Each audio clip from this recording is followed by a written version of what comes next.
va maintenant passer aux résultats très attendus de l'étude de Bretagne Développement Innovation. Et donc, Carole Bourlon me rejoint à nouveau.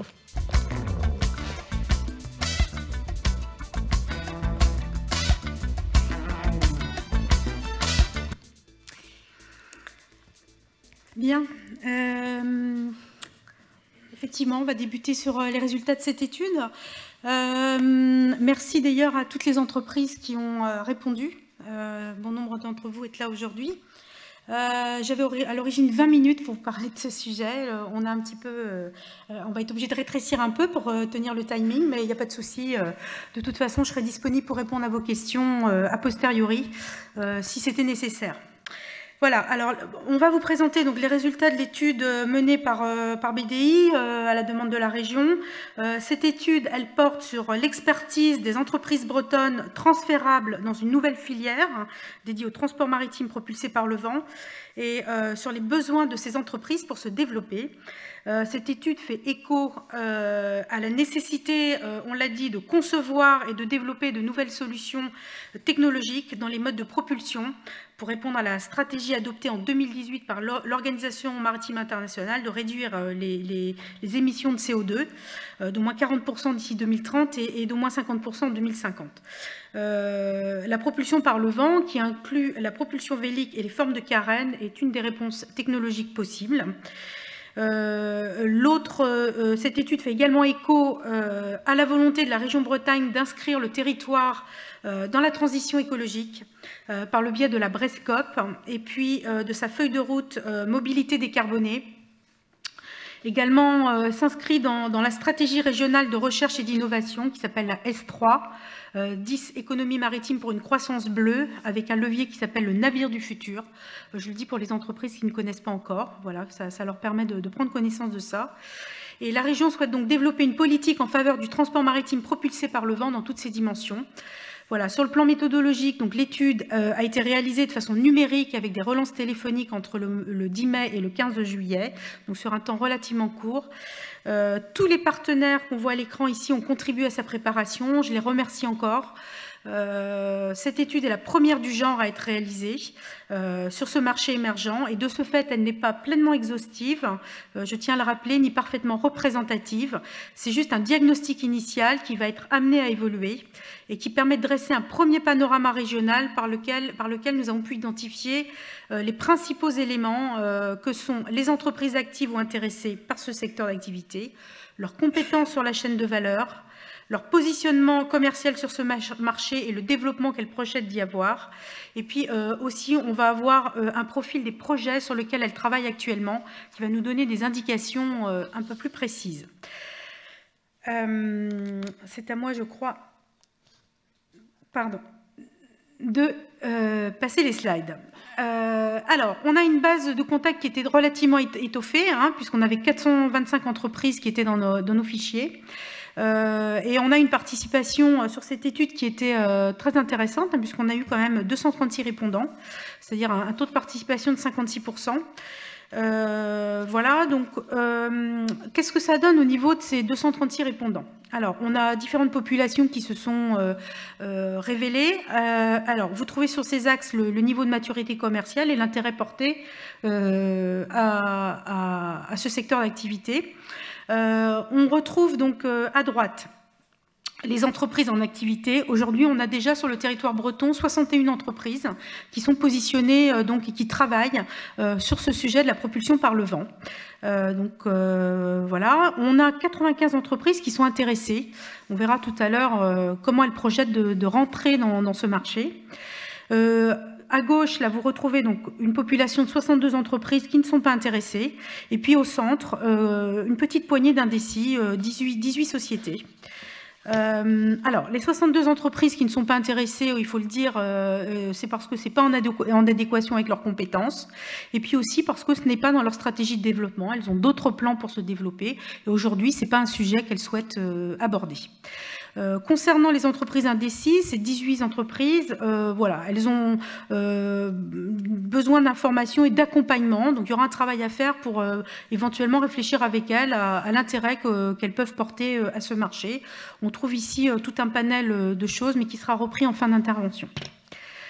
Les entreprises intéressées. Alors, on en avait 95, vous l'avez vu, vous voyez toujours sur la gauche de l'image là où on en est, de quelle population on parle. Donc 95 entreprises intéressées. Et plus de 76% de ces entreprises ont planifié leur entrée sur le marché. Ça, c'est un fait extrêmement important, parce qu'on voit qu'il y a un phénomène d'accélération qui va se faire, puisqu'on a 42 entreprises, 44% de cette population qui prévoient d'y rentrer dans les 3 ans. Donc, on est vraiment sur du court terme. Elles vont venir se rajouter aux 61 entreprises présentes. Donc, on va avoir une filière qui va très rapidement se développer, a priori. Et puis, 24 entreprises dans un terme qui sera de l'ordre de 3 à 5 ans, donc plutôt du moyen terme. 7% donc sur du long terme. Donc là, on voit, voilà, c'est la vision aujourd'hui. Il faudra évidemment suivre ça de près et benchmarker ces résultats. Où sont localisées ces entreprises? Voilà, donc là on va lever le voile. Pourquoi ça se passe ici à Lorient ou en Bretagne Sud, cet événement aujourd'hui? C'est parce que l'étude nous a indiqué que les entreprises en activité sont aujourd'hui principalement localisées, donc vous le voyez sur l'image de gauche, en Bretagne Sud. Et puis on se rend compte que on a une tendance, donc à droite, quand on cumule les entreprises en activité et celles intéressées, on voit que cette tendance en Bretagne Sud va se renforcer et également amener à l'émergence d'un pôle important dans la région de Brest, qui aujourd'hui qui est sous-représenté, mais qui devrait s'accélérer de façon très rapide. D'où viennent ces entreprises? Alors, ces entreprises sont principalement issues des secteurs naval, nautisme et voile de compétition. Vous voyez donc sur ce graphique en bleu marine les entreprises qui sont en activité. Donc, principalement aujourd'hui, on va dire à quelques unités près, tout le monde tous les secteurs sont concernés. Et puis également dans les entreprises intéressées qui vont rentrer sur le marché. On retrouve également tout un tas d'autres secteurs d'activité, les composites, les grands yachts, les énergies marines, voilà, mais dans une moindre mesure. Petit point sur justement le triptyque naval, voile de compétition et nautisme. Dans la filière en construction, on se rend compte qu'on a au centre donc 36 acteurs qui sont positionnés sur ces différents marchés. On constate également donc une très forte cohésion entre la voile de compétition et le nautisme, mais ça on le sait, hein, c'est naturel et c'est normal. Et puis dans une moindre mesure, voilà, des travaux communs entre le nautisme et le naval, et puis la voile de compétition et le naval. On n'a que 7 acteurs en commun directement sur ce créneau-là. Donc, important d'avoir ça en tête, parce que c'est plutôt sur ces secteurs-là que les acteurs sont et où ça va se passer. Alors, quelle est l'importance de ce marché dans la stratégie de développement des entreprises? Voilà. Quand on regarde entre les entreprises en activité et intéressées, on a un taux de 55%. Mais si on regarde sur le diagramme qui est complètement à gauche, on se rend compte qu'aujourd'hui, les 61 entreprises qui se sont engagées, c'est un sujet qui est prioritaire, important, pour 70% de ces entreprises. Donc il y a vraiment, on est, je dirais, dans quelque part une forme d'urgence de mettre en place et de continuer à accompagner, à structurer la démarche pour aider ces entreprises. Les entreprises intéressées, elles, pour le moment, indiquent 29%, mais je crois que c'est parce qu'elles n'ont pas encore les doigts complètement dans l'engrenage. Et à mon avis, ça va très vite basculer dans les 70%. Les points de force de la filière industrielle. Regardons donc quelle est l'activité de ces entreprises. On se rend compte que donc les entreprises de fabrication d'éléments ou de sous-ensembles sont très fortement représentées. Et puis on a également tout ce qui concerne l'ingénierie, la modélisation de systèmes sur la propulsion par le vent. La maintenance et le support et tout ce qui concerne la construction navale et le rétrofit donc n'est pas encore un point de force pour le moment. Peut-être qu'on est, Anne-Marie Cuesta me le signalait, on a sans doute un travail à approfondir sur ce sujet-là, parce qu'elle pense qu'on aura plus d'entreprises sur le secteur construction navale et rétrofit du navire. À noter également qu'on a déjà quand même 19 armateurs et 9 affréteurs présents en Bretagne. On en a parlé déjà un petit peu tout à l'heure. Et si on zoome un petit peu sur ces compétences, vraiment de la chaîne industrielle, on se rend compte que donc finalement aujourd'hui le point de force c'est le point 2, c'est le plus grand nombre d'acteurs se trouve dans tout ce qui concerne la conception, l'architecture, le calcul, la simulation de performance. Donc voilà, des entreprises très certainement très liées à la voile de compétition en fait. On va passer sur le portrait des projets sur lesquels travaillent les entreprises bretonnes.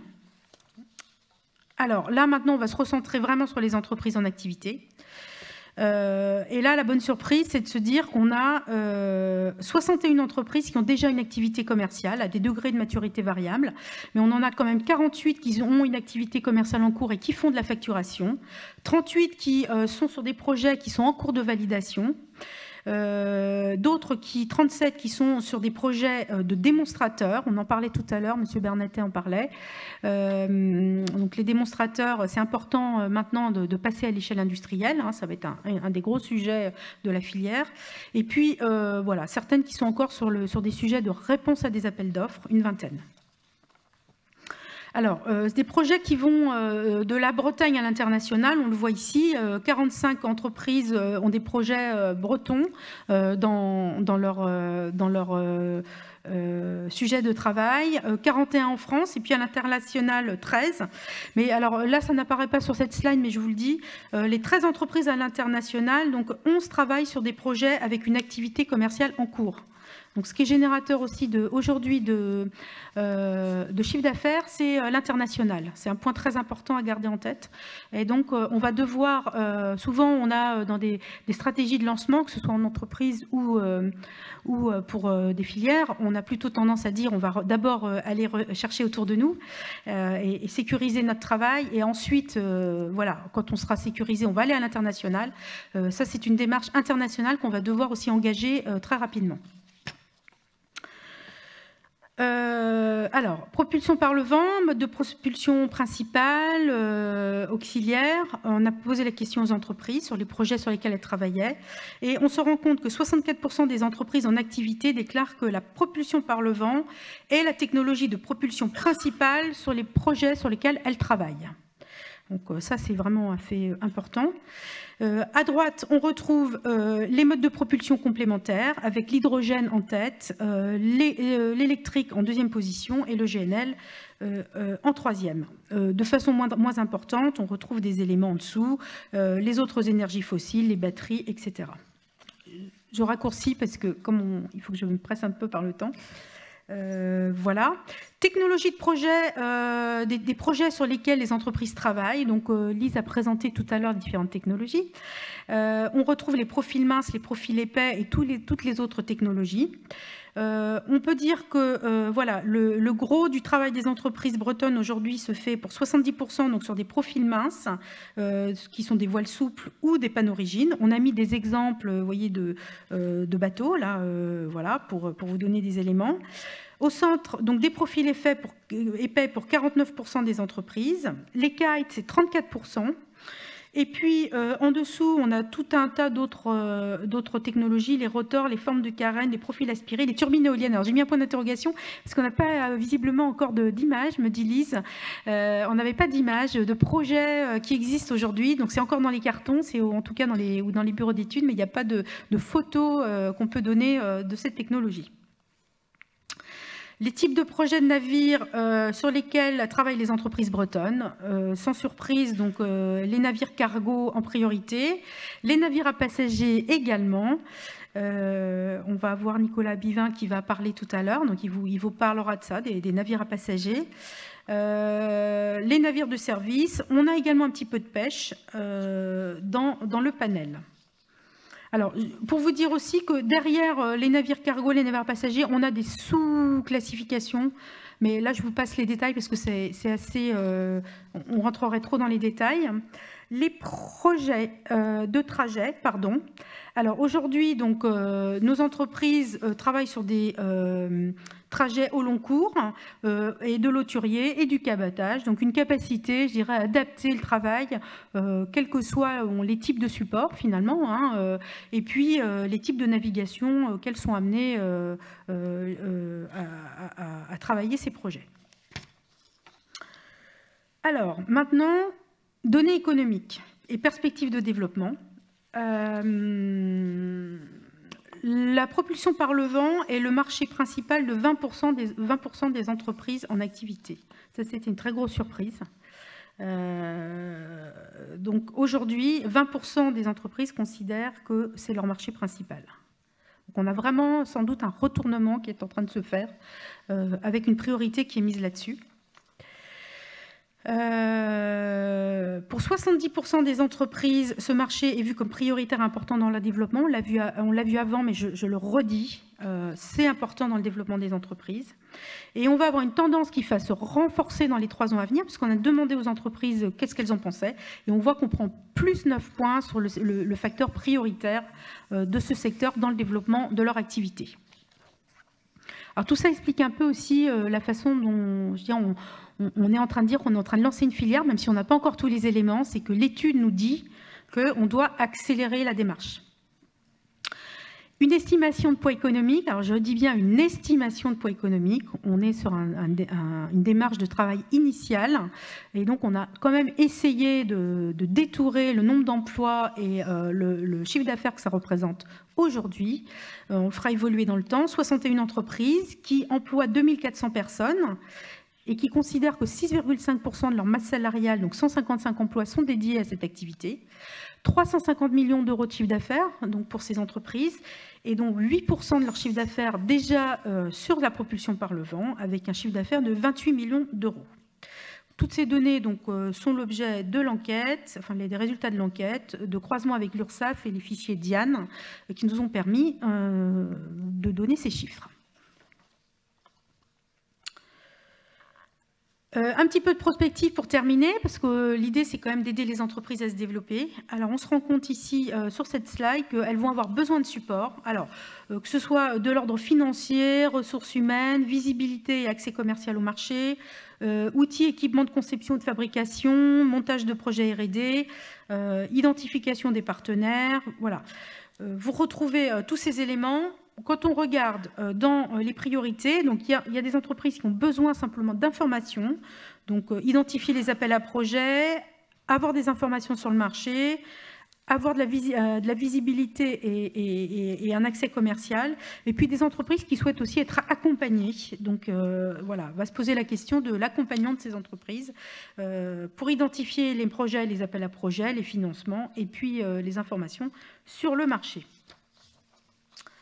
Que retenir? Donc là, je passe à la synthèse que je vais vous lire. Voilà, la synthèse de cette étude. Donc les résultats de cette étude viennent confirmer l'émergence d'un marché prometteur du transport maritime propulsé par le vent, sa forte accélération avec des projets matures et aussi des enjeux inhérents.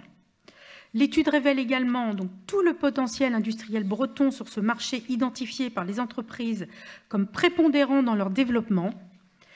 De facto, se pose la question du positionnement régional breton et de l'accompagnement à initier pour permettre à ces entreprises qui expriment des besoins en matière d'identification de projets et d'appel à projets, de financement et d'information sur ce marché, de bénéficier de ces opportunités et d'y accélérer leur développement.